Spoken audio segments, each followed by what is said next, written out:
టీవీ6 news కి స్వాగతం. బులెటిన్ల ముందుగా హెడ్లైన్స్. జపాన్లో 73కు చేరిన మృతుల సంఖ్య 4 డిగ్రీ సెల్సియస్ ఉష్ణోగ్రత ఉండడంతో శిథిలాల వద్ద అన్వేషణ గాలింపు చర్యలకు ఆటంకం.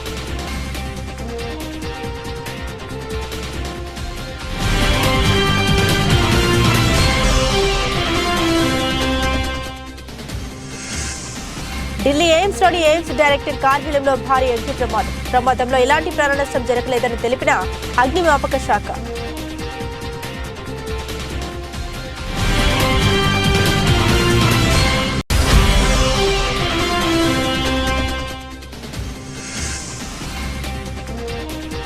కాంగ్రెస్ లో చేరిన వైఎస్ షర్మిల కండువా కప్పి ఆహ్వానించిన ఖార్గే రాహుల్.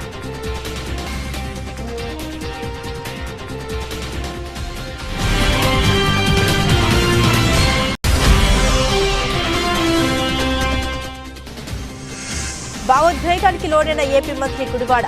వైసీపీ కొత్త ఇన్ఛార్జ్ మలసల భరత్ పరిచయ సమావేశంలో మంత్రి మాట్లాడుతూ కంటతడి పెట్టుకున్న అమర్నాథ్.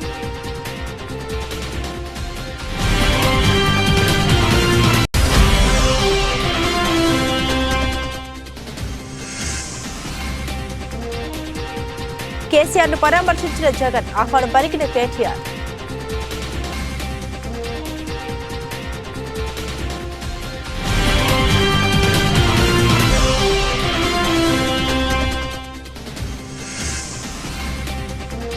లాభాలతో మొదలైన స్టాక్ మార్కెట్ సూచీలు 52 పాయింట్ స్వల్ప లాభంతో 21,569 వద్ద ట్రేడింగ్ ను ప్రారంభించిన నిఫ్టీ.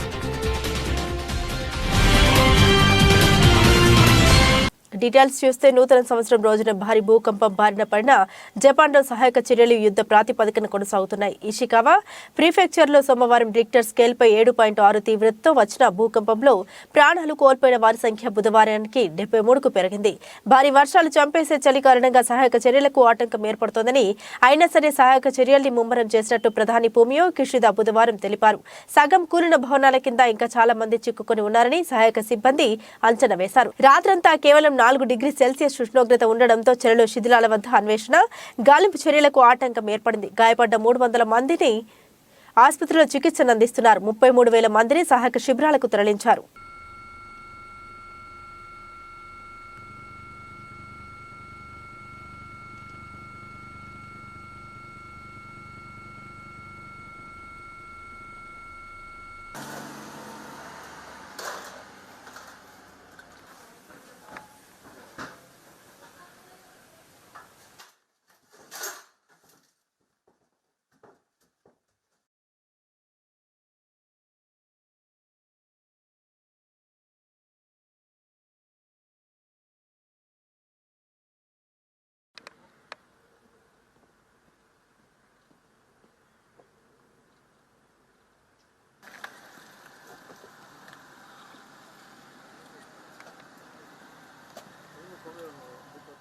నుస్రత్ శరణార్థి శిబిరంలో కనికరం లేని ఇజ్రాయెల్ బాంబు దాడులు వందలాది మంది పాలస్తీనియన్లు మరోసారి సెంట్రల్ గాజా స్ట్రిప్ నుండి పారిపోయేలా చేసింది. ఇజ్రాయెల్ దాడులు మంగళవారం ఈ ప్రాంతాన్ని ముట్టడించాయి.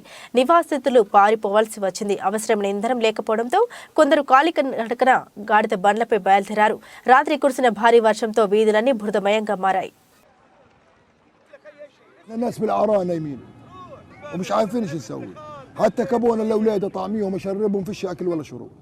ما صرفش انا قاعدين لا كوبايه ولا ميه ولا اي حاجه فيش.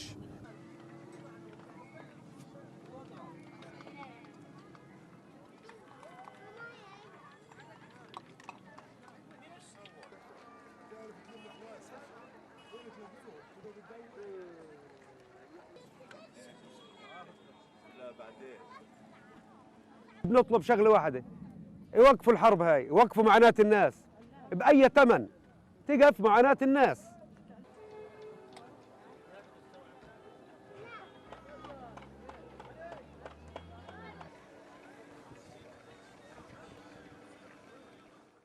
ఢిల్లీ ఎయిమ్స్లోని ఎయిమ్స్ డైరెక్టర్ కార్యాలయంలో ఈరోజు తెల్లవారుజామున భారీ అగ్ని ప్రమాదం చోటు చేసుకుంది. దీంతో ఎయిమ్స్లో ఉద్రిక్త పరిస్థితి నెలకొన్నాయి. ఈ మేరకు సమాచారం అందగానే అగ్నిమాపక బృందం 7 అగ్నిమాపక యంత్రాలతో సహా సంఘటన స్థలానికి చేరుకుని మంటలను అదుపు చేసే ప్రయత్నం చేస్తున్నాయి. ఈ అగ్ని ప్రమాదంలో ఎలాంటి ప్రాణ నష్టం జరగలేదని అగ్నిమాపక శాఖ తెలిపింది.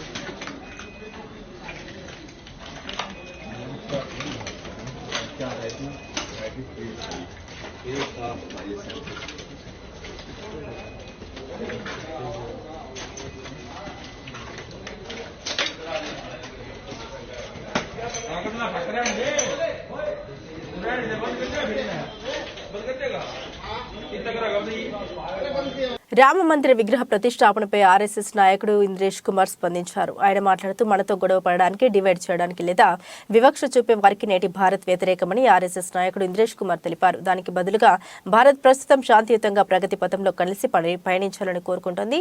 జనవరి 22న అన్ని మతాల వారు దీపాలు వెలిగించి సంబరాలు చేసుకోవటాన్ని అందరూ చూస్తారన్నారు.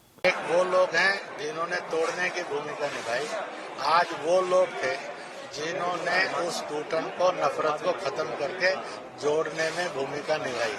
प्रत्यक्ष को प्रमाण की जरूरत नहीं है। आज प्रमाण मुंह बाय बोल रहा था कि हम जो तोड़ने वाले हैं, बांटने वाले हैं, लड़वाने वाले हैं और झगड़ा कराने वाले हैं, उनके साथ भारत नहीं है। भारत अब मिलकर शांति से तरक्की के रास्ते पर जाना चाहता है। यह मैसेज था। इसलिए वो मुझे लगता है कि इस अपील का असर आपको 22 जनवरी को देखने को मिलेगा। आप देखेंगे तो दिल्ली के भी हजारों घर दिखेंगे, सैकड़ों स्थान दिखेंगे जो नाना प्रकार के विदेशी धर्म के, भारतीय धर्मों के हैं, परंतु वो भी और दीप जला रहे होंगे, चाहे वो बिजली के होंगे, चाहे मोम के होंगे, चाहे तेल के होंगे, और इसी के साथ साथ वह भी खुशियां मना रहे होंगे और नारा लगा रहे होंगे, आवाज दो हम एक। వైఎస్ షర్మిల కాసేపటి క్రితం కాంగ్రెస్ లో చేరారు. ఆమె కాంగ్రెస్ కు మద్దతుగా ఏపీ రాజకీయాల్లోకి ప్రవేశిస్తే సీఎం జగన్ నేతృత్వంలోని వైసీపీ ఓటు బ్యాంకుకు కత్తెరపడే అవకాశం ఉంది.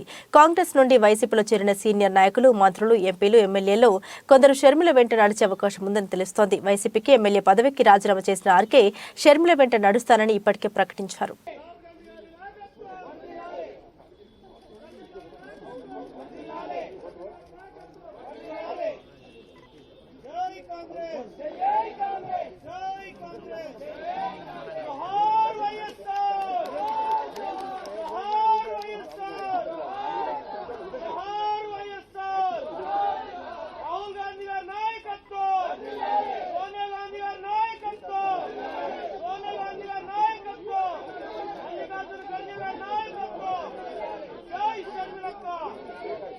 ముఖ్యమంత్రి శ్రీ వైఎస్ జగన్మోహన్ రెడ్డి కాకినాడ పర్యటనలో పలువురు అనారోగ్య బాధితుల సమస్యల్ని విని తక్షణమే వారిని ఆదుకోవాలని జిల్లా కలెక్టర్ను ఆదేశించారు. 8 మంది అర్జీదారులకు 1,00,000 చొప్పున మరొకరికి 8 లక్షల చెక్కులను కలెక్టర్ అందజేశారు.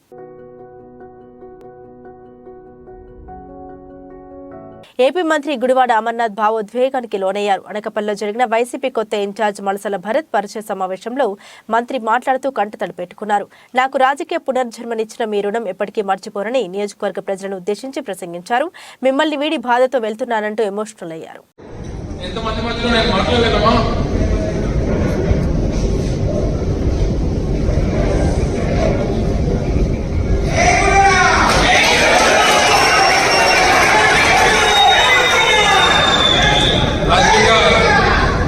రాజకీయంగా మళ్ళీ మనకి భవిష్యత్తుని ఇచ్చారు.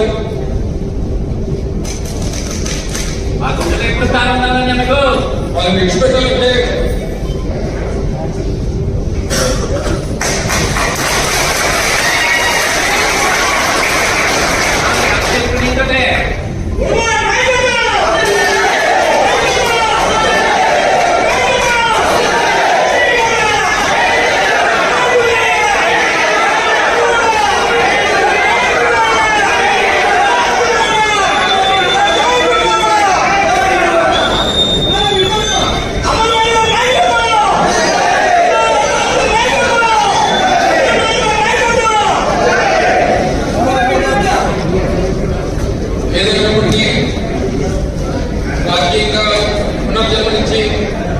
రాష్ట్ర వ్యాప్తంగా ఉద్యమం తీసుకుని వచ్చి ఈరోజు ఈ స్థాయిలో నిల్చోబెట్టినటువంటి మీ అందరికీ కూడా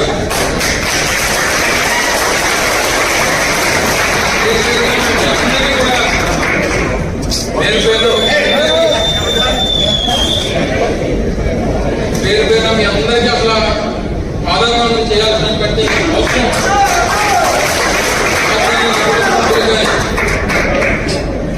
నా కుటుంబ రాజకీయ భవిష్యత్తుని నిర్ణయించినటువంటి నాయకులు మీరంతా కూడా ఈరోజు ఈ స్థాయి నుంచి, భవిష్యత్తు నుంచి, ఈ స్థానాన్ని నుంచి, ఈ స్థాయిలో మీరు నిల్చోబెట్టి నాకు ఈ స్థానం కల్పించారు. మరి మీరందరూ కూడా తప్పకుండా రేపు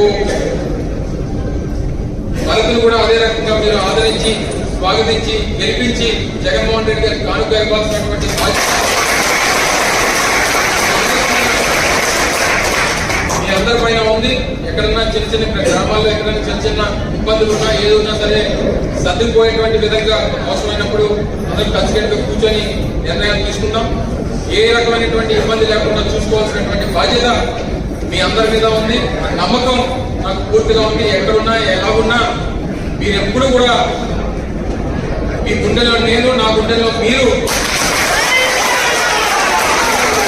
అర్హత ప్రామాణికంగా పెన్షన్లు మంజూరు చేయడం జరుగుతుందని రాష్ట్ర ముఖ్యమంత్రి వైఎస్ జగన్మోహన్ రెడ్డి తెలిపారు. పేదలకు తోడుగా ఉండాలనే తపన, పేదరికంలో ఉన్నవారికి అండగా ఉంటామన్నారు. బుధవారం కాకినాడలోని రంగరాయ వైద్య కళాశాల మైదానం నుండి ఆయన వర్చువల్ విధానంలో వైఎస్ఆర్ పెన్షన్ కానుక కార్యక్రమాన్ని ఆయన ప్రారంభించారు. ఈ సందర్భంగా ఆయన మాట్లాడుతూ ప్రభుత్వం అధికారంలోకి వచ్చిన తర్వాత 66.34 లక్షల పెన్షన్ అందిస్తున్నామన్నారు. పెన్షన్లకు నెలకు 1967.34 కోట్ల రూపాయలు అందిస్తున్నట్లు వివరించారు. అంటే కొత్త సంవత్సరం కొత్త ఎనర్జీతో ఒక మంచి పనితో మొదలు పెట్టడం జరుగుతుంది. ముఖ్యంగా మీ అందరికీ తెలుసు, ఈ ఓల్డ్ ఏజ్ పెన్షన్ ఏదైతే ఉందో అది 2750 నుంచి మనం 3000 రూపాయలకి పెంచుకోబోతున్నాం. ఇది చాలా అంటే రాష్ట్రంలోనే కాదు దేశంలో కూడా ఎక్కడ కూడా ఇంత పెద్ద మొత్తంలో ఓల్డ్ ఏజ్ పెన్షన్ అనేది ఇవ్వడం జరగట్లేదు. సో అది మనం ఇచ్చుకుంటున్నాం. దీనికి పర్టికులర్లీ ముఖ్యంగా గౌరవ రాష్ట్ర ముఖ్యమంత్రి శ్రీ వైఎస్ జగన్మోహన్ రెడ్డి గారికి మరొకసారి హృదయపూర్వకంగా జిల్లా నుంచి కృతజ్ఞతలు తెలియజేస్తున్నాము. అలాగే జిల్లాలో చూసుకుంటే మనకు 16 రకాల పెన్షన్లు మొత్తంగా 3,23,436 మంది లబ్ధిదారులకి మనం పెన్షన్స్ వివిధ రకాలైన పెన్షన్స్ మనం ఇవ్వడం జరుగుతుంది. ముఖ్యంగా ఓల్డ్ ఏజ్ పెన్షన్స్ కానివ్వండి, విడో పెన్షన్స్ కానివ్వండి, వీవర్ పెన్షన్స్ కానివ్వండి, పర్టికులర్లీ ఇందాక చెప్తున్నారు పెద్దలు నా ముందు ఒకరు మన సీకేడీకి సంబంధించి కూడా మనం పెన్షన్స్ అనేవి ఇచ్చుకోవడం జరుగుతుంది. సో ఓల్డ్ ఏజ్ పెన్షన్స్ అనేది దాదాపు 1,75,000 మందికి మనం ఓల్డ్ ఏజ్ పెన్షన్స్ అనేవి ఇచ్చుకుంటున్నాము. ఇప్పుడు జనవరి 5 నుంచి ఈ కొత్తగా మరొక 9,000 మందికి మనం శాంక్షన్స్ కొత్తగా ఇవ్వడం జరుగుతుంది.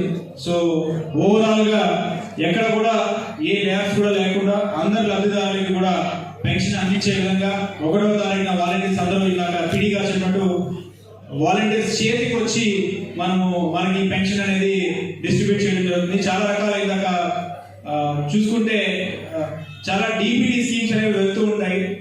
అయినా సరే సీఎం గారు మెసేజ్ లో కూడా చెప్పారు, నోరు తెరిచి అడగలేని అని చెప్పేసి. వాయిస్లెస్ పవర్లెస్ పీపుల్ అయిన మన లబ్ధిదారులు ఎవరైతే ఉన్నారో అవాదాలు కానివ్వండి, లేకపోతే ఒంటరి మహిళలు కానివ్వండి, లేకపోతే డిసేబుల్డ్ కానివ్వండి, కొన్నిసార్లు టెక్నాలజీ అనేది అడ్డుపడకుండా ఉండేటందుకు మనం డైరెక్ట్ గా డిస్ట్రిబ్యూషన్ అనేది ఇంత పెద్ద మొత్తంలో మన రాష్ట్రంలో జరుగుతుంది. మన ఎక్కడా జరగట్లేదు. ఒకవేళ అకౌంట్ ఉన్న దాన్ని తీసుకోలేనటువంటి వారు, వేరే వారి మీద ఆధారపడాల్సిన వారు కూడా ఇప్పుడు అందరూ డిస్ట్రిబ్యూట్ చేయడంతో ఖచ్చితంగా వారు ఆ డబ్బులు తీసుకొని వారు కొంచెం హ్యాపీగా ఎవరి మీద ఆధారపడాల్సింది లేకుండా కూడా ఉంటారు. సో అది ఆ ఆలోచనలో కూడా మనం ఈ డిస్ట్రిబ్యూటరీ పెన్షన్ స్కీమ్ అనేది ముఖ్యమంత్రి గారు చేశారు. సో అందరూ కూడా ఇందాక ఆల్రెడీ అందరూ చెప్పారు. సో అందరూ కూడా ఈ పర్టికులర్ న్యూ ఇయర్ లో ఈ కొత్త పెన్షన్స్ పెంచిన పెన్షన్స్ తో ఈ సంవత్సరం అంతా కూడా ఆయుర ఆరోగ్యాలతో మంచిగా ఉండాలి అని చెప్పేసి కోరుకుంటూ మరొకసారి మీకు అందరికీ నూతన సంవత్సరం మరియు సంక్రాంతి శుభాకాంక్షలు తెలియజేసి సెలవు తీసుకుంటున్నాను. ధన్యవాదాలు.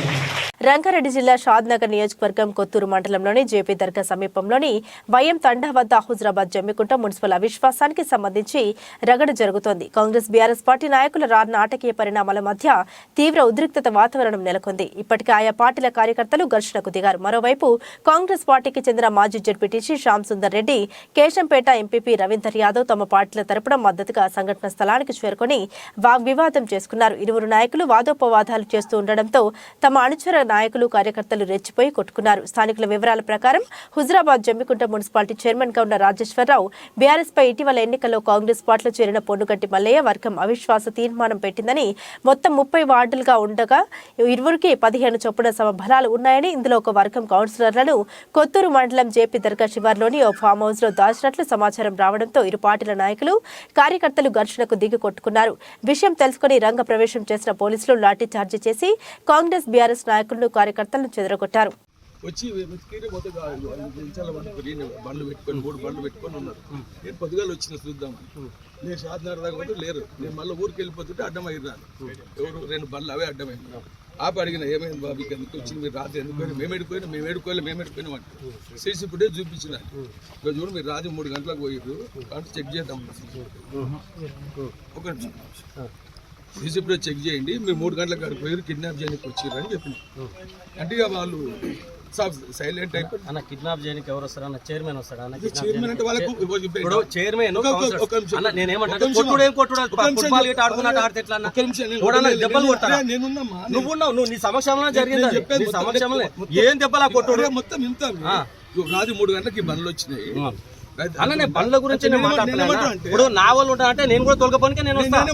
కానీ ఈ కొట్టుడు కొట్టం కూడా నేను ఉన్నా కాబట్టి చెప్తున్నా. నీ ముందరే జరిగింది ఆ కొట్టం కూడా, వీడియోలు కూడా చూపిస్తా, కొట్టిన వీడియోలు కూడా చూపిస్తా. నువ్వు ఆపినవనే కాదా? ఇప్పుడు నీ గురించి అంటలేండి, కొట్టిన వీడియోలు కూడా చూపిస్తా.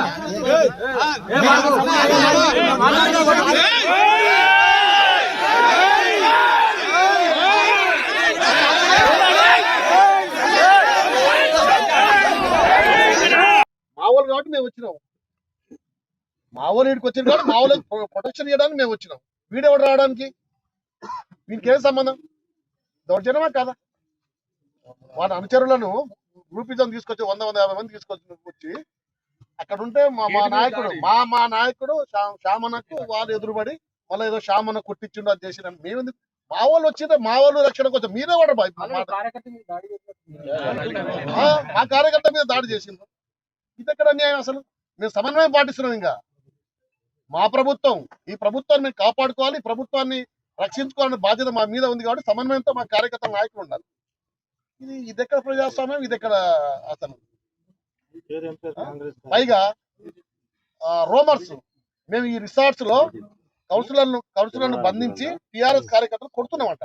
ప్రజాపాలన కార్యక్రమంలో పాల్గొన్న ప్రజాప్రతినిధులు, అధికారులు. మంచిర్యాల జిల్లా దండపల్లి మండలం తాళ్లపేట గ్రామంలో నిర్వహించిన ప్రజాపాలన కార్యక్రమంలో ప్రజలు భారీగా పాల్గొని 6 గ్యారంటీలకు దరఖాస్తులు చేసుకున్నారు. ఈ సందర్భంగా అధికారులు, నాయకులు మాట్లాడుతూ కాంగ్రెస్ ప్రభుత్వం ఎన్నికల ముందు ప్రజలకు ఇచ్చిన హామీల్లో 6 గ్యారంటీలు ప్రధానమైనవి.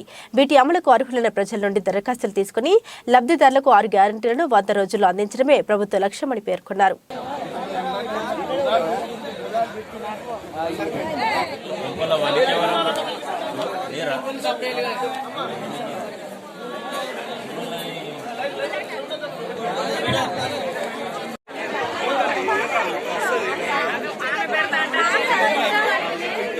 భాగంగా తాళ్లపేట గ్రామ పంచాయతీలో గ్రామ సభ ఏర్పాటు చేసి 5 స్కీముల కోసం గాను దరఖాస్తులు తీసుకోవడం జరుగుతుంది.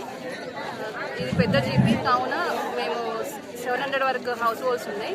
టోటల్ 7 కౌంటర్స్ పెట్టుకున్నాము. 7 కౌంటర్స్ ద్వారా దరఖాస్తులు తీసుకుంటున్నాము. తీసుకున్న దరఖాస్తులు కూడా వెంటనే రసీదు కూడా రాసి ఇవ్వడం జరుగుతుంది.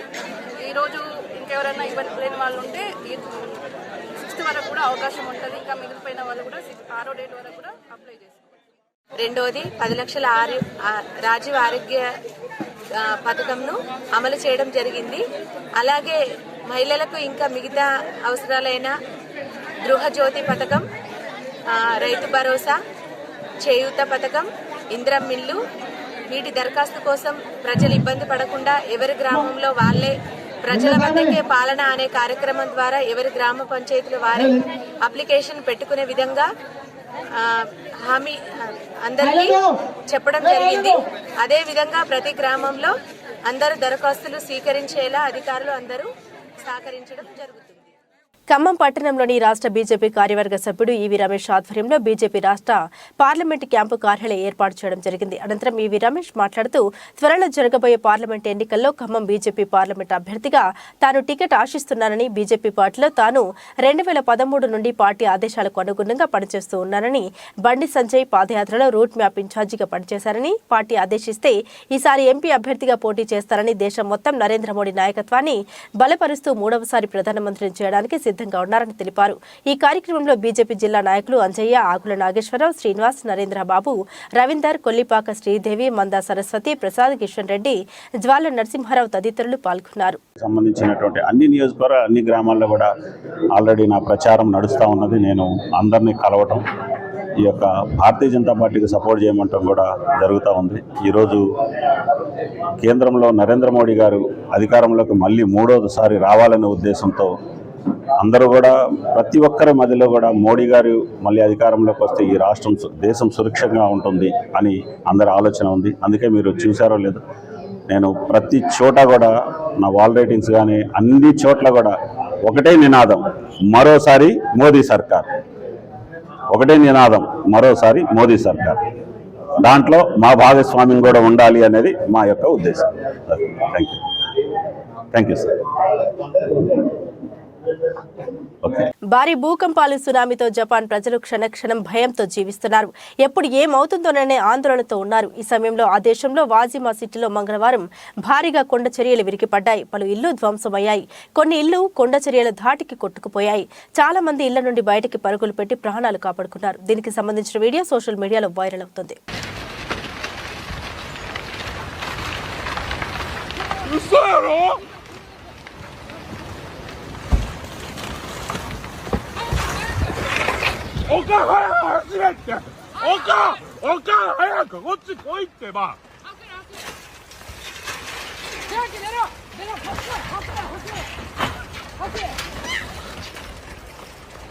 విజయవాడ పశ్చిమ నియోజకవర్గంలో ఓడిపోతాడని సర్వేలు చెప్పిన వ్యక్తి సెంట్రల్ నియోజకవర్గంలో ఎలా గెలుస్తారంటూ మాజీ ఎమ్మెల్యే బోండా ఉమా వైసీపీ అధిష్టానాన్ని ప్రశ్నించారు. విజయవాడలో తన కార్యాలయంలో ఆయన మీడియాతో మాట్లాడారు. విజయవాడ పశ్చిమ నియోజకవర్గంలో చెల్లని కాసు సెంట్రల్ నియోజకవర్గంలో ఎలా చెల్లుతుందంటూ ఎద్దేవా చేశారు. సెంట్రల్ నుండి ఎవరు పోటీ చేసినా తాను ప్రత్యర్థిగానే చూస్తారని, ఎవరైనా భయపడేది లేదని అన్నారు. ఇవాళ మనం చరిత్రలో ఎప్పుడు కూడా మీడియా కానీ రాజకీయ పార్టీలు కానీ ప్రభుత్వ ఉద్యోగులు ట్రాన్స్ఫర్లు చూసాం, లేదంటే ప్రైవేట్ ఇండస్ట్రీలో ట్రాన్స్ఫర్లు చూసాం. రాజకీయ ట్రాన్స్ఫర్లు మొదలుపెట్టింది మొట్టమొదట భారతదేశ చరిత్రలో, ఆంధ్రప్రదేశ్ చరిత్రలో వైసీపీ ప్రభుత్వమే. ఇవాళ ఒక నియోజకవర్గంలో చెల్లని కాసు అయినటువంటి వ్యక్తి పక్క నియోజకవర్గంలో ఏ విధంగా చెల్లుతాడని అడుగుతా ఉన్నా.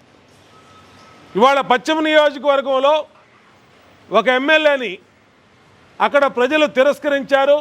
ఆయన రిపోర్ట్లన్నీ బ్యాడ్గా ఉన్నాయి, అంతులేని అవినీతి ఆ నియోజకవర్గంలో జరిగిందని అతను అక్కడ చెల్లని కాసయ్యాడు. మరి సెంట్రల్ నియోజకవర్గంలో ఎలా చెల్లుతాడు?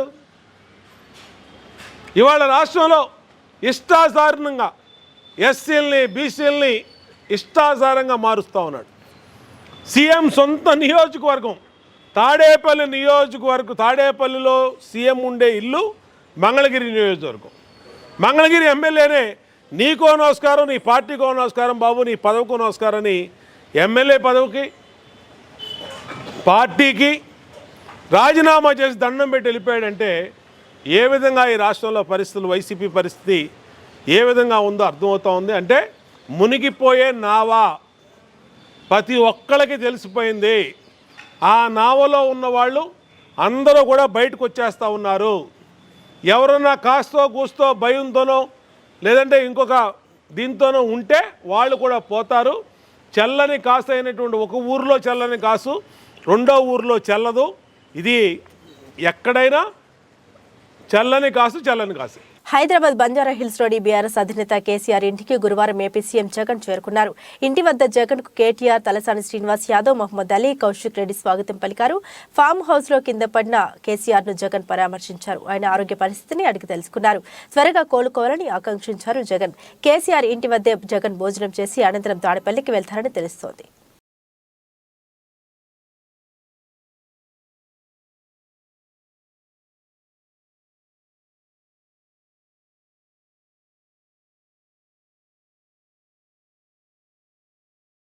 స్టాక్ మార్కెట్ సూచీలు గురువారం లాభాలతో మొదలయ్యాయి. మార్కెట్ ప్రారంభ సమయానికి సెన్సెక్స్ 209 పాయింట్ల లాభంతో 71,565 వద్ద, నిఫ్టీ 52 పాయింట్ల స్వల్ప లాభంతో 21,569 వద్ద ట్రేడింగ్ ను ప్రారంభించాయి. Bajaj Finance, Infosys, Tata Motors, Adani Foods, NTPC, ONGC షేర్లు లాభాలు కొనసాగుతుండగా BPCL, Doctor Reddy's Labs, Tata Steel, HCL Tech షేర్లు నష్టాల్లో మొదలుపెట్టాయి.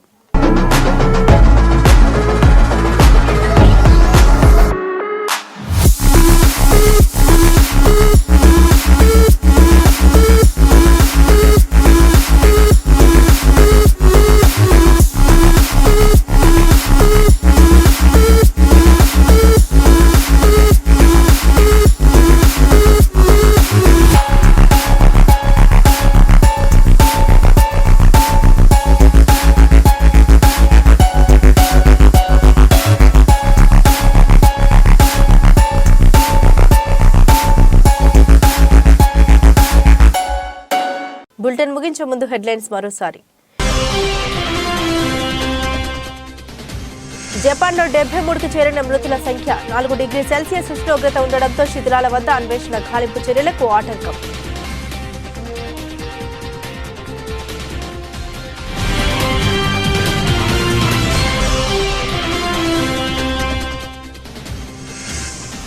ఢిల్లీ ఎయిమ్స్లోని ఎయిమ్స్ డైరెక్టర్ కార్యాలయంలో భారీ అగ్ని ప్రమాదం. ప్రమాదంలో ఎలాంటి ప్రాణనష్టం జరగలేదని తెలిపిన అగ్నిమాపక శాఖ.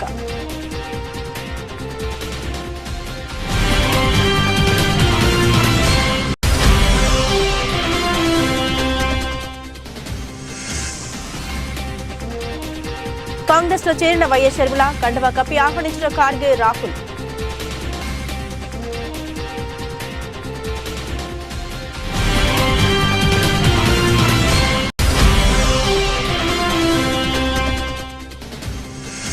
భావోద్వేగానికి లోనైన ఏపీ మంత్రి గుడివాడ. వైసీపీ కొత్త ఇన్ఛార్జ్ మలసల భరత్ పరిచయ సమావేశంలో మంత్రి మాట్లాడుతూ కంటతడి పెట్టుకున్న అమర్నాథ్.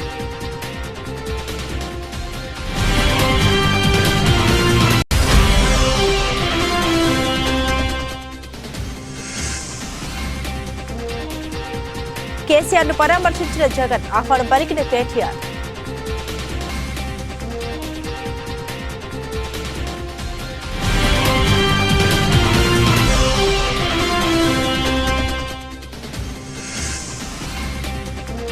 లాభాలతో మొదలైన స్టాక్ మార్కెట్ సూచీలు.